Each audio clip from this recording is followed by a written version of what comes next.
আসসালামু আলাইকুম guys, myself Habib. সবাইকে জানাই ঈদ মুবারক। এই ঈদে আমরা বন্ধুরা চলে আসলাম সোনারগাঁ। জায়গাটি খুবই সুন্দর, নান্দনিক এবং বড় হয়। আমরা ভাবলাম এখানে যাওয়া যাক, ভিড় কম হবে। বাট গাইস, ঢোকার পরে দেখলাম বিশাল মানুষের ঢল।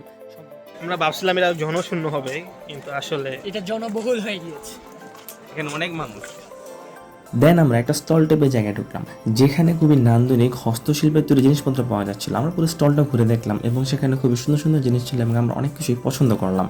আমরা সকলে মিলে একটি মগ পছন্দ করলাম, যেটি খুব সুন্দর ছিল। বাট মগের পাশাপাশি আমরা একটি কাঁটার চামচ পছন্দ হয়েছিল। বাট গাইস, 10 টাকা ভাঙতে হবে, সে চামচটা আর কেনা হলো না, আমি কিনতে পারলাম না। পরে আমরা 3টা মগ কিনেই রওনা হলাম। এরপর চলে এলাম সর্দার বাড়ি।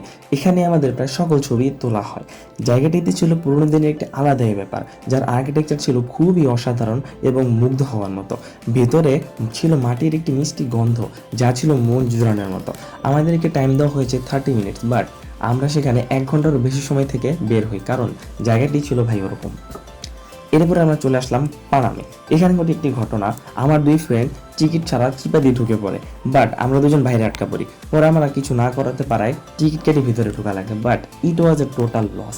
ভাই, ভিতরে ছিল এতটাই ভিড় যে কিছু দেখাই যাচ্ছিল না এবং ছবি তোলা তো ভুলেই যাই। তো আমরা কিছু করতে না পারে আমরা কিছুক্ষণ এদিক ওদিক ঘোরাঘুরির পর আমরা সেখান থেকে বের হয়ে যাই। And that's the end of our day. Bye bye.